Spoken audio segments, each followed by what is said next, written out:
May 29, 1453. Constantinople. The greatest cannon ever built has just misfired for the third time today. Maimed II's face hardens as he watches his master weapon, the monster that was supposed to shatter the Theodosian Walls, crack apart under its own fury. Behind those ancient stones, Emperor Constantine XI Palaiologos allows himself a single moment of hope.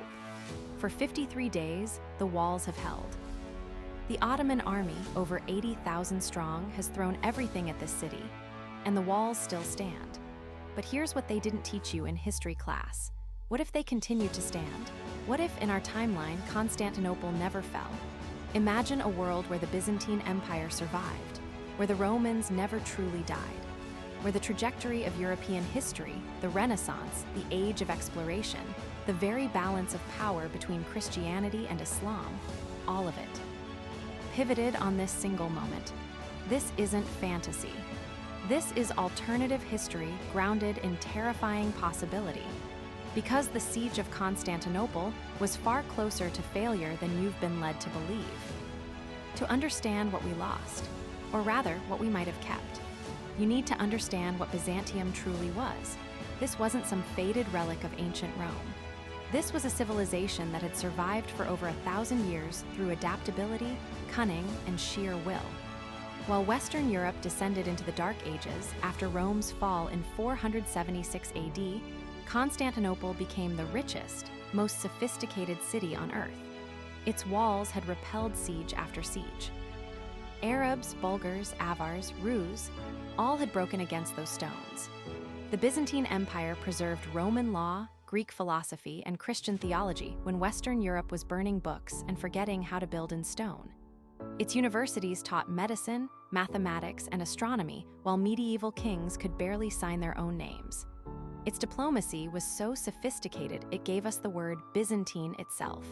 But by 1453, the empire had shrunk to almost nothing. Just Constantinople and a few scattered territories. The great empire that once stretched from Spain to Syria now controlled barely more than the city itself. Constantine XI commanded perhaps 7,000 defenders against Mehmed's horde. Every rational calculation said the city should fall. And in our world, it did. But what if those calculations were wrong? Let's construct our divergence. History hung by threads in 1453, and any of them could have held. Thread 1, the Kirkaporta Gate. In our timeline, someone forgot to lock a small postern gate in the walls. Ottoman troops poured through and created chaos. But what if that gate stayed locked? Thread 2, Mehmed's super cannon. It exploded partway through the siege. What if it had exploded earlier, killing the master engineer Urban and destroying Ottoman morale? Thread 3, the Genoese general Giovanni Giustiniani. He was wounded and withdrew from the walls at a critical moment, causing Byzantine morale to collapse. What if that cannonball missed by 3 feet? Thread 4, Venetian and Genoese reinforcements. Ships were actually on their way. What if they'd arrived 3 days earlier? We don't need all of these threads to hold. We need just one. For our timeline, let's say the Great Cannon explodes catastrophically on the 3rd week of the siege, killing Urban and destroying Ottoman morale. Mehmed's janissaries, already exhausted by failed assaults, begin to waver. His admirals in the Golden Horn whisper that the Italian relief fleet has been spotted. And Constantine, veteran of a dozen desperate defenses, recognizes the moment when a siege turns. He orders a sortie. Byzantine cavalry, hidden in reserve, burst from the gates just as Ottoman discipline fractures. Mehmed, 21 years old, brilliant but untested, makes the same decision another young conqueror once made at the walls of this same city. He orders retreat. Constantinople survives. Now, let's watch the world change. The Ottoman retreat sends shockwaves through 3 continents. In Venice and Genoa, traders who had been writing off their Constantinople investments suddenly see opportunity. Gold flows into the Byzantine treasury. Hungarian and Serbian mercenaries, scenting profit, flock to Constantine's banner. The Pope, who had promised a crusade that never came, now rushes to support a Christian victory he can claim credit for. Within a year, Constantine XI has 15,000 professional soldiers, the best fleet in the Eastern Mediterranean, and a war chest that would make his predecessors weep with envy. But more importantly, he has something Byzantium hasn't possessed in centuries: momentum. Maimed, humiliated, faces rebellion from his own generals. The Ottoman Empire doesn't collapse. It's too strong for that, but it fractures. Mehmed's grip on power weakens. His ambitious viziers see opportunity. For the next decade, the Ottomans turn inward, consumed by succession crises and civil war. And Constantinople, that ancient eagle, spreads its wings once more. By 1460, Byzantine armies have reclaimed Mora, Thrace, and parts of western Anatolia. The empire isn't restored to Justinian's glory. Not yet, but it's no longer dying. It's breathing, fighting, expanding. Constantine XI, who in our timeline died heroically on the walls, becomes Constantine XI the Restorer. And that's when things get really interesting. Here's what you need to understand about the Renaissance. In our timeline, when Constantinople fell, Greek scholars fled west carrying ancient texts. They brought Plato, Aristotle, mathematical treatises, scientific works that had been lost to Western Europe for 1,000 years. This influx of knowledge helped trigger the Renaissance. But what if those scholars never fled? What if they stayed in Constantinople, now protected and funded by a resurgent empire? Byzantium becomes the intellectual center of the world. The printing press, invented by Gutenberg in 1450, reaches Constantinople by 1465. But instead of printing Latin Bibles, Byzantine presses pour out Greek philosophy, Roman engineering texts, advanced mathematics. The University of Constantinople, refounded and expanded, attracts students from across Europe. Young Leonardo da Vinci doesn't just study Vitruvius. He travels to Constantinople to study under Byzantine master engineers who never forgot how to build the Hagia Sophia. The Renaissance doesn't die, it transforms. Instead of a Western European phenomenon centered on Italy, it becomes a Mediterranean-wide explosion of knowledge, with Constantinople as its beating heart. Byzantine scholars don't have to translate Greek into Latin for Western readers. They publish in Greek, and European scholars have to learn Greek. The Renaissance becomes more authentically classical, more directly connected to ancient sources. And this has consequences. By 1480, the geopolitical map looks radically different. The Byzantine Empire controls the straits between the Black Sea and Mediterranean, the richest trade route in the world. Every merchant ship pays Byzantine taxes. Every cargo of silk, spices, and grain enriches Constantinople's treasury. The Ottomans, checked and weakened, control Anatolia and parts of the Middle East, but the great westward expansion never happens. Vienna is never threatened. Hungary never falls. The Mediterranean remains Christian. The Spanish Reconquista completes in 1492 exactly as in our timeline, but the expelled Muslims and Jews don't flee to the Ottoman Empire. Many flee to Byzantine territories, where Constantine's successors, pragmatic as always, welcome skilled workers regardless of religion. This brain drain accelerates Byzantine development, but the real change is in Moscow. In our timeline, after 1453, Moscow declared itself the Third Rome, the true heir of the Roman Empire. But in this timeline, Rome still exists in Constantinople. The Russian Orthodox Church remains subordinate to the Byzantine Patriarch. When Ivan III marries Sophia Paleologina in 1472, it's not to claim Byzantine heritage. It's to forge an alliance with a living empire. The geopolitical alliance between Constantinople and Moscow creates an Eastern Christian superpower that changes everything. When Columbus sails in 1492, he's not trying to find a route to Asia because the Ottomans block the Mediterranean. He's trying to find a route that bypasses Byzantine trade monopolies. The age of exploration has a completely different motivation. Now we enter dangerous territory. In 1517, in our timeline, Martin Luther nailed his 95 Theses to a church door and fractured Western Christianity forever. The Protestant Reformation erupted partly because the Catholic Church was seen as corrupt, distant, and more concerned with temporal power than spiritual truth. But what if there was an alternative? Throughout the 15th and early 16th centuries, attempts were made to reunite the Eastern Orthodox and Western Catholic churches. In our timeline, these failed partly because Byzantium was too weak to matter. But in our alternate timeline, Byzantium is strong, wealthy, and led by sophisticated theologians who never stopped debating doctrine. The Council of Florence actually succeeded in 1439 in creating a union, but it collapsed after Constantinople fell. In our timeline, let's say a second Council of Constantinople in 1485 creates a genuine rapprochement. Not a complete merger. The theological differences are too deep, but a formal recognition of mutual validity. When Luther raises his concerns in 1517, there's an alternative model. Reform-minded Christians don't have to leave the Catholic Church. They can look east to a Christianity that never had indulgences, that married its priests, that conducted liturgy in local languages, that never claimed papal supremacy. Some regions of Germany, Scandinavia, and England adopt Byzantine-style orthodoxy instead of Lutheranism. Christianity fractures not into Catholic versus Protestant, but into Catholic, Orthodox, and Protestant traditions, with orthodoxy serving as a middle ground. The wars of religion that devastated Europe for over a century might be less severe, or they might be far worse.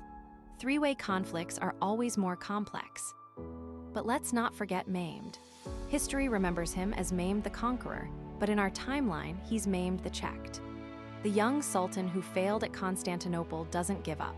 He can't. His entire legitimacy depends on conquest and expansion. Unable to break through Byzantine defenses in Europe, he turns south and east with ferocious energy. Egypt falls to the Ottomans not in 1517, but in 1475. The Mamluk Sultanate collapses under the weight of Ottoman fury. Mecca and Medina come under Ottoman control, and Mehmed claims the title of caliph not as a distant goal, but as immediate compensation for his European failure. The Ottoman Empire becomes more Islamic, less Byzantine in character. In our timeline, Constantinople's conquest gave the Ottomans Roman prestige and Greek administrative sophistication. In the alternate timeline, the Ottomans reject this synthesis. They develop a more purely Turkish Islamic identity. By 1520, the Ottoman Empire is still vast, from Baghdad to Cairo to the shores of Arabia, but its center of gravity has shifted east. Istanbul remains Mehmed's capital, yes, but it's not the new Rome. It's a Turkish city, oriented toward Asia and the Islamic world. The great Ottoman cultural flourishing still happens, but it's more Persian in character, less influenced by Greek and Roman traditions. Suleiman the Magnificent, when he rises, doesn't style himself as a new Caesar. He styles himself as a new Saladin. And when he turns his armies west, it's not to conquer Europe. It's to finally break the Byzantine stranglehold on trade. The Ottoman-Byzantine wars of the 16th century make the original siege of 1453 look like a skirmish. Something extraordinary happens in the late 15th century that would have been impossible in our timeline. The Greek language, instead of becoming a scholarly curiosity studied by Renaissance humanists, remains a living language of power and diplomacy. Byzantine Greek becomes the lingua franca of Eastern Mediterranean trade, scholarship, and culture. But more than that, Greek identity itself transforms. For 1,000 years, the Byzantines called themselves Romans, not Greeks. Greek was almost an insult, a term for pagans. But as the empire recovers and defines itself against both Western Catholicism and Eastern Islam, a new consciousness emerges. Byzantine intellectuals begin embracing their Hellenic heritage. They're not just Romans preserving an empire. They're Greeks reclaiming ancient glory. The Platonic Academy in Constantinople, refounded in 1462, doesn't just study Plato. It claims direct descent from his original academy. Byzantine scholars begin archaeological expeditions to Athens, Sparta, Delphi. The Parthenon, which in our timeline became a mosque and then an ammunition dump before being blown apart, is restored as a cathedral, then eventually as a museum of Hellenic civilization.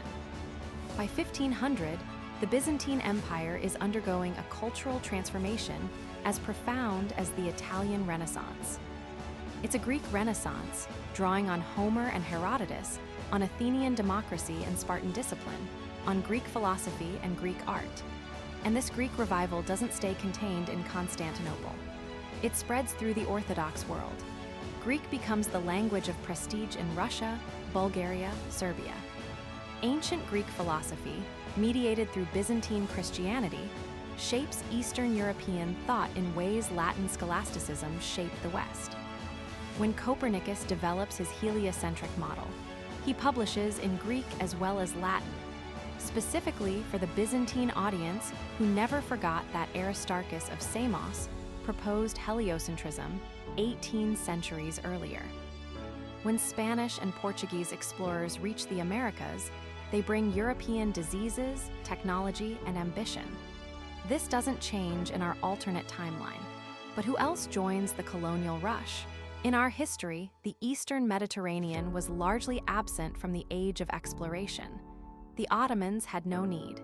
They controlled the land routes. The Byzantines had been dead for decades. But in our timeline, Constantinople, wealthy from trade monopolies and hungry for new markets, funds its own expeditions. Byzantine ships, carrying Orthodox missionaries, Greek settlers, and Roman administrative traditions, reach the New World by the early 1500s. They're not interested in Mexico or Peru. The Spanish got there first. Instead, Byzantine explorers focus on North America, particularly regions the Spanish ignore. By 1530, there are Byzantine trading posts along the Atlantic coast, in the Caribbean, and in the Pacific Northwest, reached by Byzantine ships crossing from Kamchatka. These colonies are different in character. Byzantine colonialism, shaped by 1,000 years of managing diverse populations, is more focused on trade and conversion than on extraction and conquest. Orthodox missionaries, unlike their Catholic counterparts, are more willing to translate liturgy into native languages and ordain indigenous priests. This doesn't make Byzantine colonialism benevolent. Colonialism is colonialism, but it's different. Native American populations exposed to Byzantine traders get different technologies, different diseases, different political models. Some tribes adopt Orthodox Christianity not through conquest, but through strategic alliance with Byzantine traders competing against Spanish rivals. By 1600, in our alternate timeline, North America is contested not between England, France, and Spain, but between Spain, France, England, and the Byzantine Empire. The Eastern Roman Empire has American colonies. The double-headed eagle flies over trading posts from Florida to Oregon. The scientific revolution of the 16th and 17th centuries happened in our world partly because of the rediscovery of ancient texts and partly because new tools, telescopes, microscopes, precision instruments, allowed new observations. Both of these factors accelerate in our alternate timeline. Byzantine scholars who never lost ancient texts have been studying Ptolemy, Euclid, Archimedes, and Galen for centuries. But they've also been trapped in a reverential relationship with ancient authority. The shock of the siege and subsequent revival breaks this stasis. A new generation of Byzantine scholars begins questioning ancient assumptions. When Copernicus proposes heliocentrism, Byzantine astronomers don't just debate it in Latin universities. Constantinople becomes a center of astronomical observation. The Hagia Sophia's dome, the greatest architectural achievement of its age, inspires new thinking about mathematics and physics. How did ancient engineers calculate those stresses? Byzantine scholars begin applying mathematical analysis to architecture, developing early physics. When Galileo points his telescope at the heavens in 1609, he's building on optical theory preserved in Byzantine manuscripts but forgotten in the West. Constantinople manufactures the finest glass in the world. It always has, and Byzantine lens grinders produce instruments of exceptional quality. By 1620, the scientific revolution has two centers. Western Europe, led by England, Italy, and the Netherlands, focused on experimentation and mathematics.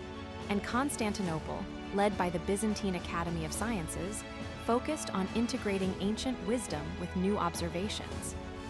The competition between these centers accelerates progress. When Newton develops calculus, he's racing against Byzantine mathematicians who have their own notation, their own approach, derived from studying Archimedes more carefully than any Western scholar could. Science develops not as a purely Western phenomenon, but as a Mediterranean-wide collaborative and competitive enterprise. The Industrial Revolution began in Britain in the mid-18th century for specific reasons: coal deposits, capital accumulation, Protestant work ethic, patent law, scientific societies, colonial markets. Would it happen differently if Byzantium survived? Almost certainly. Constantinople has been the world's greatest manufacturing center for 1,000 years. Byzantine silk, glass, metalwork, and shipbuilding are legendary. But Byzantine manufacturing is guild-based, tradition-bound, resistant to innovation that threatens established crafts. This is simultaneously a strength and a weakness. When steam power develops in Britain in the 1760s, Byzantine manufacturers are skeptical. Their water mills and windmills work fine. Their craftsmen are the best in the world. Why industrialize? But Byzantine military planners see something else. Steam power means steamships. Steamships mean naval supremacy. By 1780, Constantinople is frantically industrializing, not for economic reasons, but for military ones. The Byzantine Empire doesn't lead the Industrial Revolution. It follows Britain by 2 decades, but it industrializes rapidly and with state direction. Factories rise along the Golden Horn, producing standardized military equipment. Coal mines in Thrace work around the clock. The Byzantines, as always, are adapting to survive. By 1800, the world has 2 industrial superpowers: Britain, driven by private enterprise and colonial extraction, and Byzantium, driven by state planning and military necessity. The social consequences are different. British industrialization created a brutal but dynamic capitalism. Byzantine industrialization, controlled by imperial bureaucracy and traditional guilds, is slower but more regulated. Child labor laws come earlier. Workers have more protection. But innovation is slower. Entrepreneurship is strangled by regulation. 2 different models of industrial society emerge, and they're about to go to war. The 19th century in our timeline was dominated by the Great Game, the struggle between the British and Russian empires for control of Central Asia and the routes to India. But in our alternate timeline, there's a third player, Byzantium. By 1850, the Byzantine Empire, industrialized and reformed, controls the Eastern Mediterranean, the Balkans, Anatolia, and has colonies in America. It's allied with Russia through centuries of orthodox cooperation, but it's also a rival. 3 empires converge in the Caucasus, Persia, and the approaches to India. The Crimean War doesn't happen, or rather, it's completely different.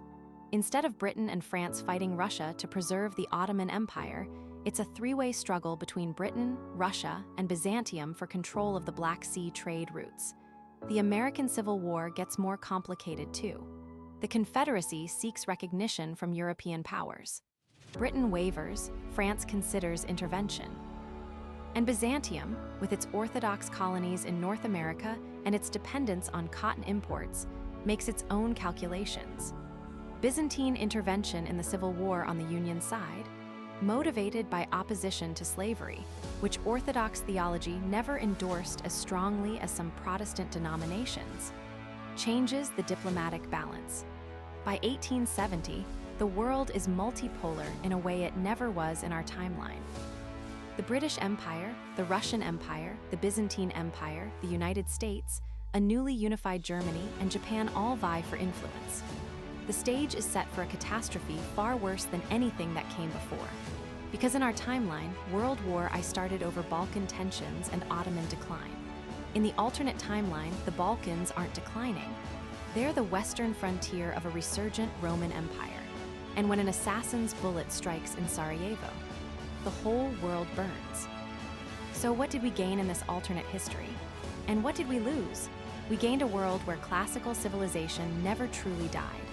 where Greek philosophy, Roman law, and Christian theology continued in unbroken tradition for 2,000 years, where the Renaissance was richer, more authentic, more connected to its sources, where Christianity developed along multiple paths, potentially less destructive than the wars between Catholic and Protestant, where science and learning had multiple centers, accelerating progress through competition, where the Mediterranean remained the center of global civilization longer.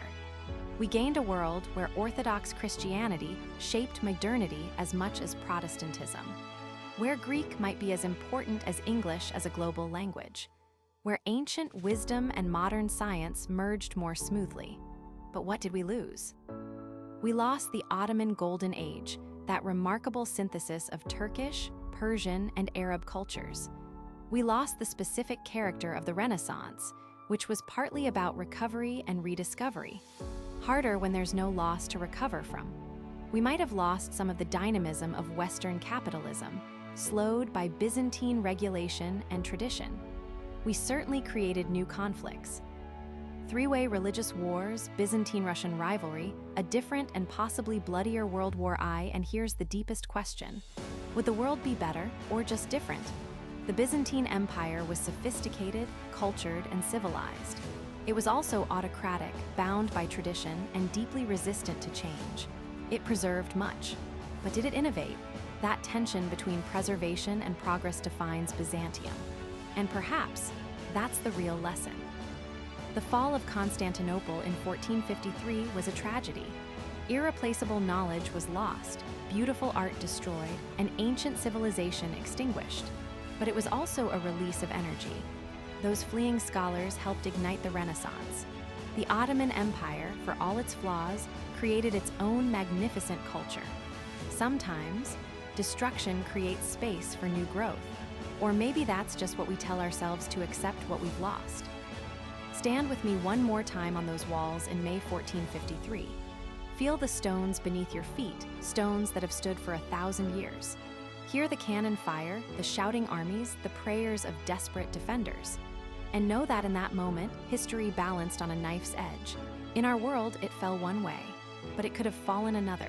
And that possibility, that terrifying, beautiful possibility, that's what alternative history teaches us. The past wasn't inevitable. Every choice, every accident, every moment of courage or cowardice could have changed everything. Constantinople fell, but it didn't have to, and in understanding that, we understand that our future isn't inevitable either. What we build, what we preserve, what we let fall into ruin, those are choices. And 500 years from now, someone might look back at our choices and wonder, what if?